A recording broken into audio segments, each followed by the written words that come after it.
Calaroga Shark Media. Hey, I'm Johnny Mac with your daily comedy news. I'll handle Mulaney and SNL tomorrow. Joe Rogan on his podcast said that he had advised Tony Hinchcliffe against that joke. You know the one. Rogan said, I tell all comedians, don't ever do comedy at something that's not a comedy event. Don't do it. Don't ever do comedy at a place that's doing also. Is he going to have a bunch of speakers and you're going to do 10 minutes? Don't ever do that. It's a terrible setup. Rogan said, the joke kills in comedy clubs. I don't like the joke, but it kills. And I said to him, it's just like if you're Puerto Rican and you hear that in the audience, you're like, but it's a funny joke. The joke does well. But I said to him, I go, dude, that's the one that's going to get you stabbed. Meanwhile, an online shop that sells Puerto Rican-themed merchandise has offered to send a box of trash on behalf of any customer to the Trump campaign. Borica Shop sells T-shirts, swimsuits, stickers, pillows, phone cases, and home goods, including boxes of trash. The boxes say, from Puerto Rico with love on it, and carry a card with custom messages and come overflowing with random assorted trash. The boxes cost $2 and are sent to Tony Hinchcliffe and his party. The website claims that we have their address and we will send it on your behalf via mail. They assure you that the names and buyers will not be included in the delivery. Right-wing commentator Charlie Kirk is being mocked. Kirk posted a video containing a man that he believed was the garbage truck driver from Trump's stunt the other night. Kirk wrote, this is fantastic. This is the man who drove Garbage Force One. Watch as he gets emotional, describing the moment with Trump and how he feels about Joe Biden calling conservatives garbage. Here's the thing. It wasn't the driver. It was comedian Brent Terhune. In the online sketch, Terhune, as the driver, claims Trump urged him to take the truck through a McDonald's drive-thru before the pair discussed Biden's recent remarks. Terhune, as the driver, says, so Joe, consider this a message to you. You called us garbage, but to prove we aren't, we've got a truck that hauls garbage. Now, does it sound like something garbage would do? Drive around in a truck that hauls garbage? I don't think so. Terhune goes on to fake cry while telling Joe Biden that he plans to show up to the polls wearing a garbage bag. Charlie Kirk deleted the post within minutes, but it did still go viral. Michael Ian Black has a Substack that I enjoy following. Black did some soul searching and wrote, I don't like that I've become something of a comedy scold, but you know what? Comedy needs comedians to call out crappy comedy every now and then. I don't mean a joke that doesn't land.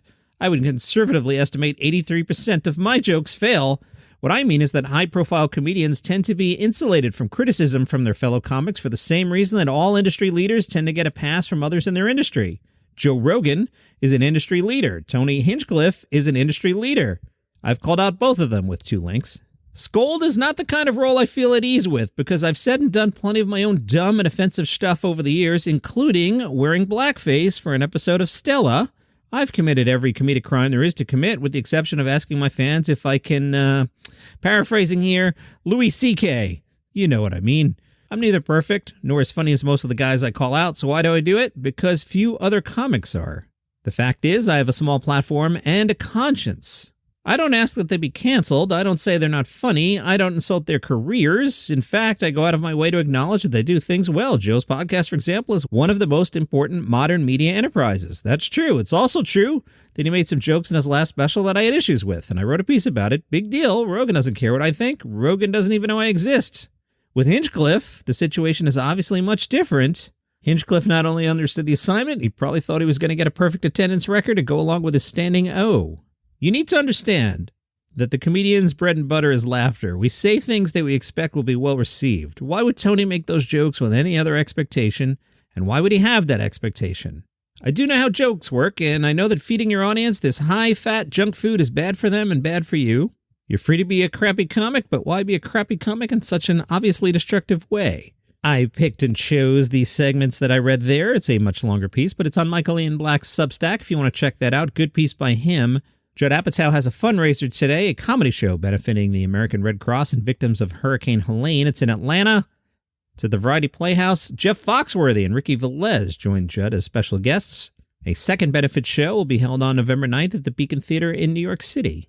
Stavros Halki has told Icon vs. Icon, nobody deserves or should have a comedy career. That's the thing. It's the ultimate luxury. The biggest obstacle is that statistically, everyone who tries this fails. You have to be a specific type of mental illness to be like, this is worth it. Wasting my youth in crappy bars telling bad penis jokes is totally worth it because maybe 15 years from now I'll be able to tell better versions of those penis jokes in theaters. That doesn't happen, right? So I just got lucky. The biggest obstacles were just material realities and being able to override the human desire for survival. I was ignoring every sign that I should go get a real job, have a real family, and a regular life. Luckily, it worked out because if I woke up, if I was this age and I had nothing to show for it, boy, oh boy, that would be a much crappier reality. Luckily, we got a couple stand-up specials, a movie, and some TV stuff, so I'm pumped, man. One way to support this show is you can go to buymeacoffee.com/dailycomedynews. You can throw $5 in the tip jar. I will take your money, and I don't know if you can even hear this because the ice has melted, but the idea is I take your money and I get a large iced coffee with caramel and milk. Now, I was laughing on Friday. So Friday was November 1st, right? I'm at the donut chain at 6:30 in the morning. The donut chain on like July 31st was like, hey man, Halloween's coming, pumpkin, pumpkin, pumpkin, pumpkin. You like pumpkin, right? Pumpkin, pumpkin, pumpkin, pumpkin, pumpkin, pumpkin, pumpkin, pumpkin, pumpkin, pumpkin. And over the last week or so, I've been into the pumpkin donut. It was tasty, and I didn't feel like crap after I ate it, so I've been getting the pumpkin donut. October ended, November 1st, they were like, pumpkin? Never heard of it. What are you talking about? Pumpkin donut? Why would we have that? You want a pumpkin coffee? What are you, crazy?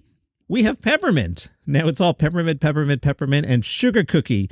I was tempted to get the sugar cookie flavoring in my coffee, but I've learned over the years, don't mess around. The caramel's tasty, and if you're a man of a certain age, it doesn't create kidney stones. The butter pecan is tasty, but it creates kidney stones, and it's not that tasty.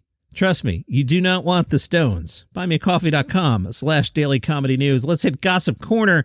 People was checking in on Pete Davidson. A source tells people that Pete Davidson is still friends with pretty much all his exes. Nothing bad happened between him and Madeline Klein. Just ran its course. He and Kim Kardashian still talk occasionally. He's a good guy, and they root for him. It's a new podcast out, hosted by bilingual Latin comedians and actors Carmen Lynch, Francisco Ramos, Carlos Santos, and producer Osco Armando. Thanks for nothing with the number 4 in the middle there. It's an English-speaking podcast, but Spanish is always part of the mix as they tackle real-life topics with humor and honesty. Thanks for nothing. And in Tacoma, police rushed to a local comedy club after a caller reported a stabbing. Oh no, John, this show's supposed to be fun. What are you doing? Why are you telling us about a stabbing? The apparent victim? Spider-Man.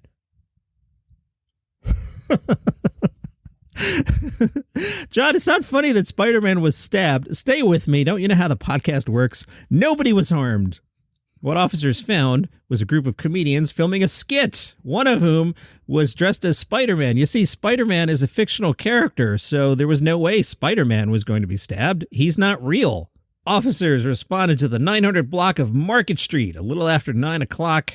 The comedians quickly informed the PD that the stabbing was make-believe. One of the comedians said they all had a good laugh. Nobody was injured, not even Spider-Man.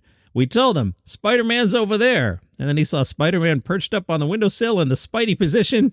I believe that's when the officer was very relieved that he was just seeing some guys in costume and not actual danger. And that is your comedy news for today. Hey, guess what we're going to talk about the next couple days? Yeah, I'm sorry. We got to talk about it. It's a thing. See you tomorrow.